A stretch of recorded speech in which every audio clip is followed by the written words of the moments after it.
All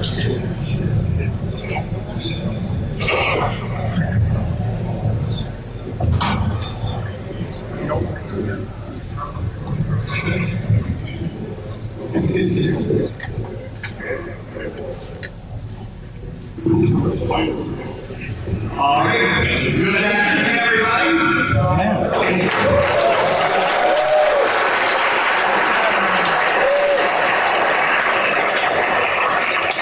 I'm Bob Lee from C2E2. I'm the Senior Vice President of Sales, and it's my privilege to be the moderator of this panel today. Before we get started, I want to remind you about our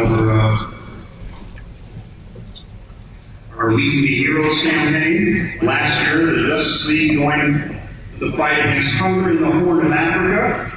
Some 8 million people need basic like food, clean water, and medicine. Together, we raised over $2 million. We thank you very much for your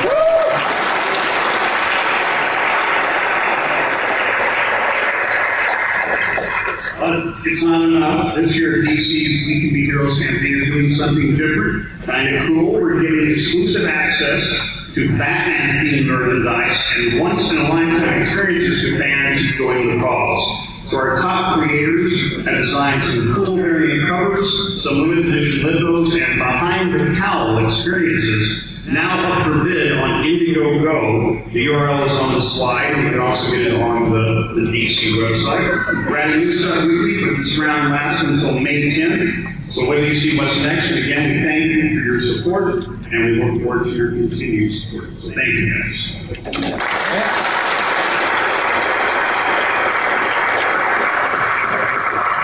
So we're going to run through some slides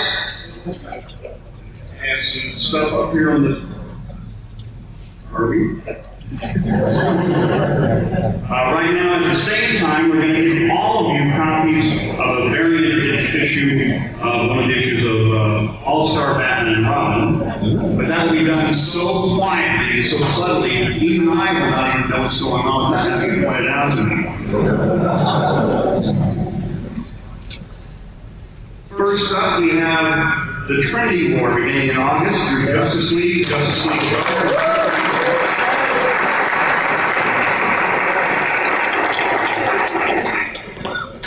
Mr. Harris?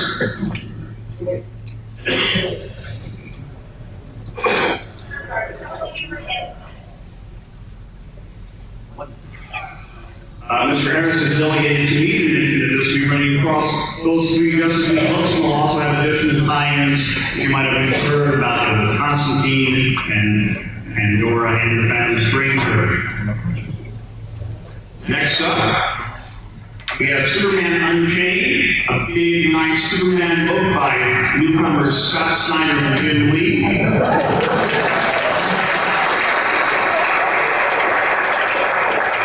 Inside of this comic, there will be a section that folds out and makes 4 pages as it folds out and tells the story.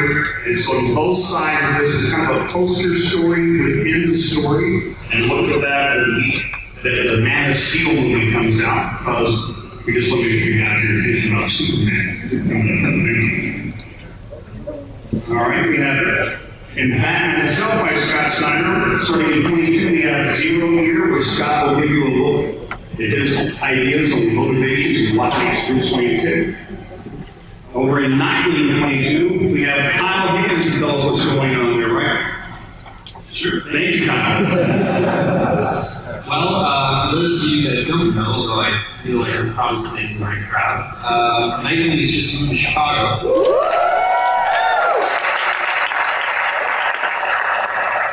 And Kyle, when we get to San Diego, will you be saying that Nightwing would move to San Diego? Well, I mean, yes. I have nothing in response to that. No, so, yeah, this is Brett Booth's 4th issue. He came out in issue 19, which just came out last week. And the idea is that Tony Zuko, the man who killed Dick Grayson's parents, is still alive and living under a alias in Chicago. So Nightwing heads to the Windy City to track down the man that killed his parents. So Along the way, we're building mythology about the city. There haven't been masks in a couple of years, and they're all dead. So that's, as to what happened, will be something that will be kind of in the book. Right up front, though, right off the bat, we've got the Prankster, which is a reinvention of a Superman villain. And once you see Prankster motivation and what he's up to, it's going to make a lot of sense why, how it all comes together with this plot. Yeah, it's glass, and I feel very honored and thrilled to be able to write this book every month. So thank you guys for supporting it.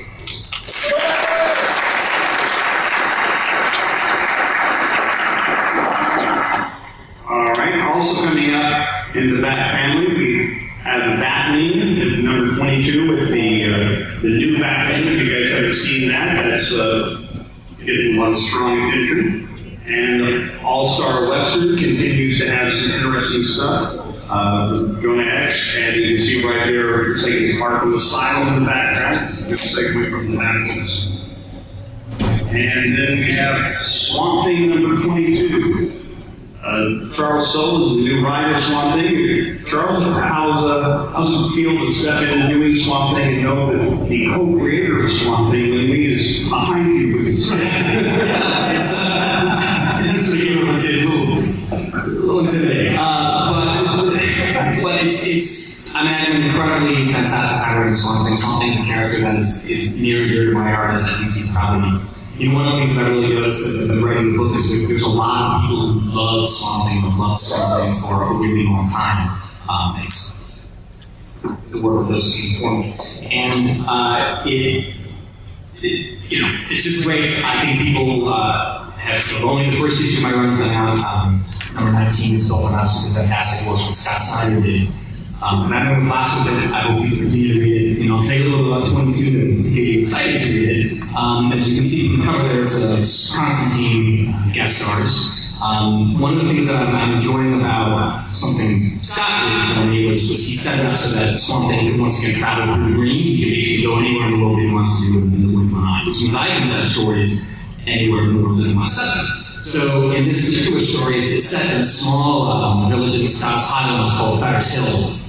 And the sort of, it's a two-parter, so you have 22 and 23. The sort of engine that starts the story running is in the middle of the village green at Fetters Hill Village in Scotland. A tree sprouts out of the green, and the tree dispenses the most incredible whiskey, Scotch whiskey anyone has ever had. And so that starts out great. The little depressed town can revitalize itself, start popping this whiskey, and everything's going to be so great, but it doesn't stay great, and I think it takes a really nicely horrific turn that I think hopefully people will enjoy and reach their kids, and it'll be so that's 22 and 23. It's the artist called The Whiskey Tree, and I hope you'll enjoy when it comes up. It is good. The whiskey trees everywhere except for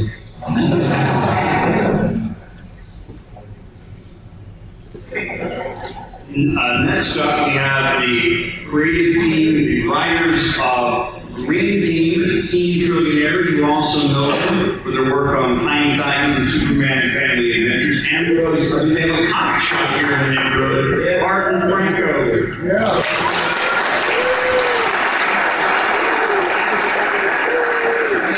It's located in beautiful downtown. Yeah, that's it. It's cool. I didn't see the cover yet. That's JP Houston on the road. Sprinkling money. Celia with her cheetah cub and his mom. So I think that's yes, right? Yeah, that's great. It's cool. You want to know anything about stuff? Yeah, it was not too much The one question we get asked a lot is, how does this fit into the DC Blue 52? And we expect to break the face with that, but that was your mission number 2. Yeah, Batmobile's in there, Slade, and number 3. I call Slade was a tiny type. That's all big. He does it for the money, he hates these kids. You're gonna love it.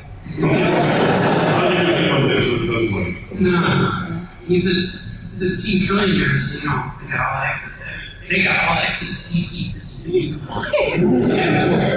It's where the DC, where Batman and Superman exist. Anyone who says, will they ever repair it? Answer yes. Eventually, they will all be in there. These guys will probably be in the new Justice League in about 20 years. It's going to be awesome. They do whatever they want with the money they have, because money means money. That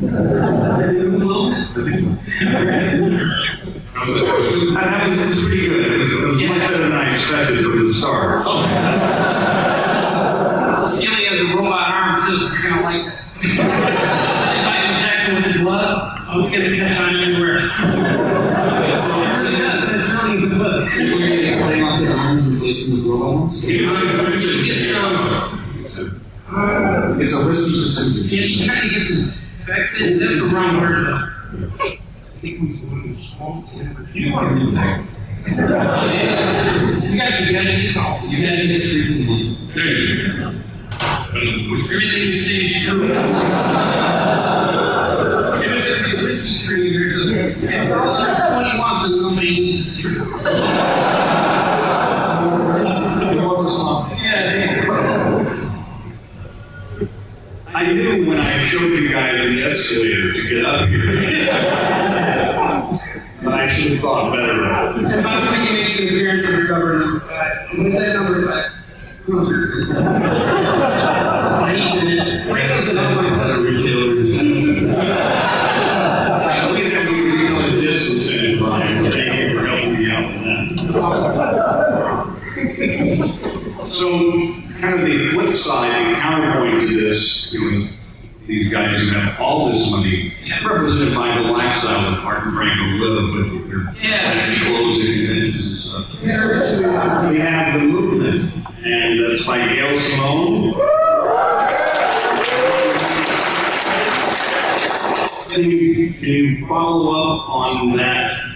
You know, do you have any children in the McAleer, you know, or a whiskey tree? The cover is done by me it's both fun and dark, so it's like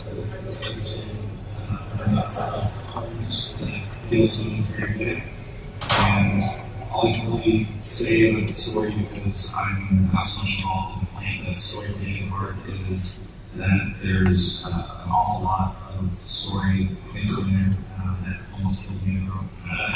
But there's a lot going on, and then, a lot of these are brand new characters that she's created. These people they seem very fully fleshed out, very realized, and so what I mean is, it feels like these characters have a long history, even though they're brand new to the story, so or brand new to the page.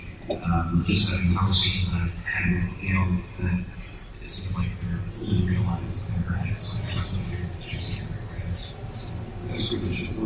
I'm working on issue 3 right now, and each issue feels more big, more fun to work on, so I hope that you guys enjoy it, unfortunately. All right, thanks a lot. Next up, we're going to talk about some of the acquisitions we have in the co-creator of Swamp Thing. I believe also the co-creator of Wolverine, Mr. Len Lean, down at the end of the table. Len.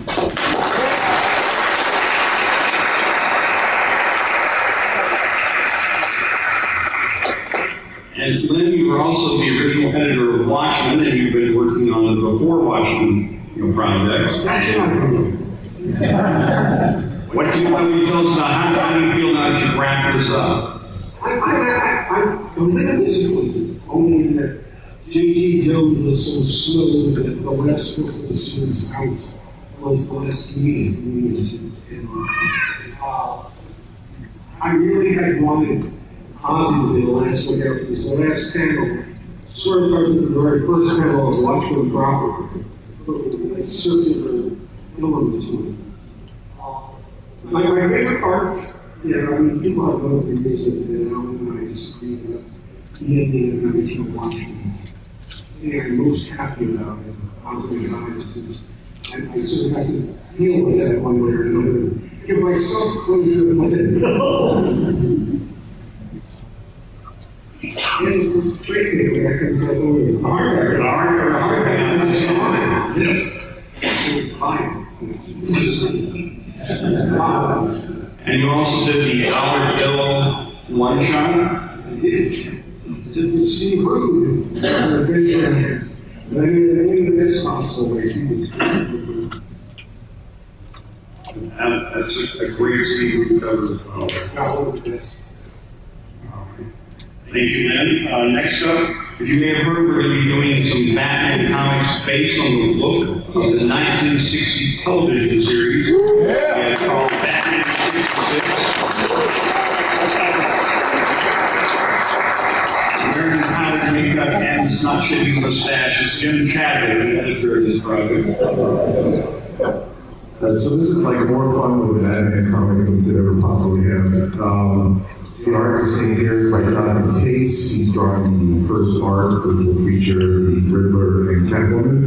And as you can see, this is the first time DC has ever done a Batman comic based on the television series. Right down to Cesar Romero and his little mustache here. And so it's just great fun. Jeff Parker's writing this. He was born to write it. He's just having a great time with it. Jonathan Case, as I said, is drawing the first arc. We're working on a King Tut story. And we're also working on a Killer Croc story. And I know Killer Croc was never on the TV show.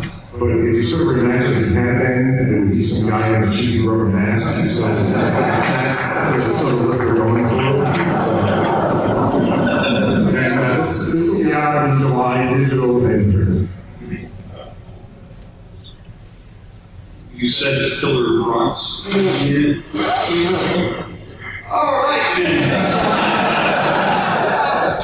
Imagine who's free notebook and everything. Shave his head instead. Big old shave his head. You didn't pitch that story to Jim after the match. Well, my pitch, me and Kyle talked about, we want to pitch Batman and Beyonce. So you heard it here first. Come in. DC version. You heard it here first and last.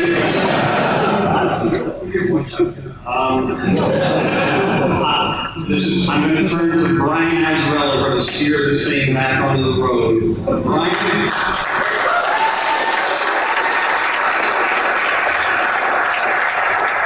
You and Eduardo were going back into the 100 bullets business? Yeah, that's why you're sitting there with when we finished 100 bullets, we were done with that story. DC still wanted us to do some more. We were done. We talked about it. A few years ago, we were in Spain, having a night that Spain wanted to come over to Canada and see if we could get home. Everything's been crazy on this. The world typically says I think it's time to do 100 bullets here.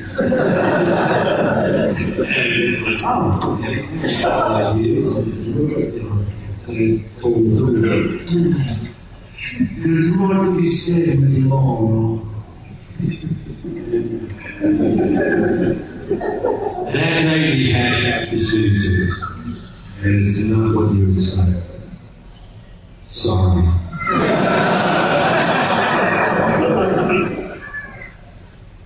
That's all you got. All right. Also want to remind you from Vertigo, we have American Vampire. We'll be coming back to Scott Snyder's book with the Long Road to Hell.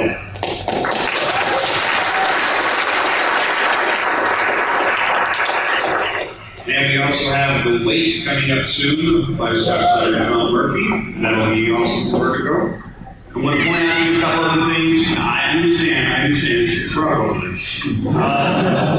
Injustice, Gods Among Us, a game. Have you played the game yet?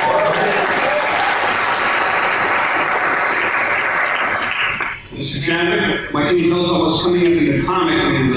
Besides the fact that the first issue is going back for a third printing, the second issue is going back for a third printing. The third is only going back to the second reading right now. I'm saying I'm going to set the print runs. Well, first of all, it comes out digitally every Tuesday, new chapter, 10 pages, and then every 3 chapters are collected into the print edition. It's Tom Taylor is doing a terrific job writing this, and we have a variety of artists, Tom Duranick, Jerry Raypack, Mike Miller, and this particular story arc is coming out, which is Suzanne. We're actually going to have a 10-page Kevin McGuire story, so it's going to be a lot of fun to see Kevin drawing all these iconic DC characters beating the tar out of each other, because that's kind of what the game is all about. So it's a fun series, and I hope you read it. Thanks, Jim. A couple more things I want to mention to you. First, coming up at the end of May, you'll be able to go into your favorite local comic shop and pick up absolutely free DC's new essential graphic novels catalog and chronology. And inside we'll have a guide for the reading order of how we think you should read our various characters. Because that way we'll have something we can argue with you about next year. So we're looking forward to all of you and your feedback, and we think it'll be a great tool for you to help have a checklist to figure out which books you might be missing, things you want to give as gifts. People are asking you questions about, what's the right book to start with? We're going to have our top 25 essential things for people to start with in our backlist books, and we're very proud of the number of books that we have available for you to buy every day at your local comic shop and bookstore and on the internet. So we want to give you this great thing that I mentioned that they're going to be free. That's pretty hard. Free. Also, while you're at the convention, stop by the V Designs booth 818, and you can buy these 2 convention exclusives. We have, I think it's self-explanatory. We have a little something from the Green Lantern universe, a little something from the Aardman version of the Batman family, right there. So if you've seen those shorts on DC Nation block on Cartoon Network, now they come to life in your home, just like that. All right, so that wraps up our all-access panel.